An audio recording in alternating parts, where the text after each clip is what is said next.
Hello বন্ধুরা, এখন বাজে দুপুর 2টো। ওই ঘড়িটা আমি আবার দেখাচ্ছি তোমাদেরকে। এইটা এখন 8টা 10 হয়ে আছে, ঘড়িটা বন্ধ হয়ে গেছে। এখন বাজে 2টো। আমি 2টো থেকে একটা নতুন ভিডিও নিয়ে তোমাদের সামনে হাজির হয়েছি। ঘরের কাজকর্ম সব সেরে চান ফান করে ভাবলাম এবার ভিডিওটা বানাই। ওকে, বোতলে জল আছে তো, চলো এই বোতলটা খোলো, খুলে আর ওতে একটু জল নিয়ে নাও, যাও। যেহেতু কাল থেকে পৌষ পার্বণ শুরু, ওই জন্য ঘরে ঝুলফুল সব পরিষ্কার করলাম, করে চান পান করে। আর তোমরা বুঝতেই পারছো আমার গলার অবস্থাটা, আমার শরীর একদমই ভালো নেই। কালকে রাত্রি তখন 2:30 বাজে আমার খুব জ্বর এসেছিলো, আর ওষুধটা আমাকে 1 ঘন্টা ছাড়া ছাড়া যেহেতু খেতে বলেছিল, আর ভালোও লাগছিল না যে আমি উঠে একটু ওষুধটা একটু খাই। তো ওর বাবা বলছে ওষুধটা খাও খাও। তারপরে যখন 3:30 বাজে আমি বলছি না, উঠে এবার একটু খাই। 10 ফোঁটা খেলাম, খাওয়ার ফলে একটু দেখলাম সকালবেলা জ্বরটা এসেছিলো। তারপরে জানো তো সব কাজকর্ম যখন নিজেকেই করতে হবে, তো ভাবলাম না উঠেই পড়ি। কালকে আবার পৌষ পার্বণ, আজকে এইসব রান্নাঘরে পরিষ্কার, ডিপে ডাপা পরিষ্কার বলে চান ফান করে ওখানে ওখানে কাস্তে দিয়ে দিয়েছি। এটা কী হলো? আচ্ছা, না একটু দিয়ে যাচ্ছে, এখন কাঁচা হচ্ছে। তা চলো বাইরেটা যাই। আর আজকে ভেবেছিলাম রান্না করতে পারবো না, তো তেলেগু খাবারই কিনে নিয়ে আসবো। তারপর না, আমি এখানকার সাউথ ইন্ডিয়ান খাবার না খেতে পারি না, যেন মনে এদের সবেতেই তো টক বেশি, ওই জন্য ভালো লাগে না। আর মেয়েটারও একটু খেতে খুবই অসুবিধা হবে। এসো এসো, এদিকে এসো। এই দেখো একটু জল খাচ্ছে।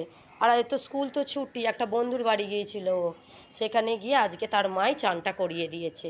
চান করিয়ে এমনকি বলছে যে 2টো নাকি ভাতও খাইয়ে দিয়েছে। দিয়ে এই ওর বাবা এই শব্দ ওকে নিয়ে এলো।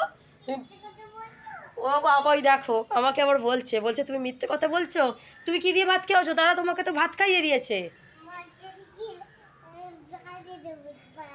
কি ভাত? ওই মানু কি দিয়ে ভাত খাইয়ে দিয়েছে না? মানে দুষ্টুর মা কি দিয়ে ভাত খাইয়ে দিয়েছে? মাছ দিয়ে। আর দিদি বলছে, দেখ বলছে আমি নাকি মিথ্যে কথা বলছি। ওই কথাটা এখন ওর খুব মনে লেগেছে, জানো তো। তুমি মিথ্যে কথা বলবে না, সত্যি কথা বলবে। ওই আমি একবার বলি না, ওই জন্য। তো আজকে কালকে সেই ওর বাবা পাপান্না থেকে সেই রবিবারে মাছ এনেছিল না, ওটা ভেবেছিলাম মালাইকারি করব, কিন্তু শরীরটা ভালো ছিল না বলে আর করতে পারিনি। আজকে এখানে দাঁড়া দেখাই, এখানে ফ্রায়েড রাইস, এখানে আমসত্ত্ব খেজুর টমেটো দিয়ে চাটনি আছে, আর এইখানে চিংড়ির মালাইকারি আছে। এগুলো না সে গোয়ালদা, বেশ বড় বড় চিংড়ি, যা ছিল 1 কিলোর মতন সবই করে নিয়েছি। কেননা কালকে শনিবার, আবার সেই রবিবার, আমাদের রবিবারেও না মাছ তরকারি মাছ এইসব খেতে হয়, মাংস খেতে নেই। আর একেবারে সোমবার আখি, সেদিন যদি মাংস হয়তো হবে। আর 1 মালা মালাইকারিতে দিয়েছিলাম, আর 1 মালা পড়ে আছে। আর তোমাদেরকে বলেছিলাম না যে আমার আমাজন থেকে গুড় আসবে, এই দেখো ওরা কি মিথ্যে কথা বলে। ছবিতে দেখালো আমাকে খেজুরের গুড়, পুরো খাঁটি খেজুরের গুড়। এই দেখো খেজুরের গুড় বলে, আর আমাকে এই আখের গুড় দিয়েছে। ওর বাবা অবশ্য কমপ্লেন জানিয়ে দিয়েছে, বললো তো 24 ঘন্টার মধ্যে নিয়ে যাব, দেখাই যাক। এই দেখো আখের গুড় দিয়েছে, খেজুরের গুড় বলে। আর আখের গুড় তো আমাদের এখানে পাওয়া যায়, আর আমি এত টাকা দিয়ে আখের গুড় নিয়ে কি করব বলো। এইটা নিয়েছে আমার 270 টাকা নিয়েছে, এই আখের গুড়টা 250 দাম।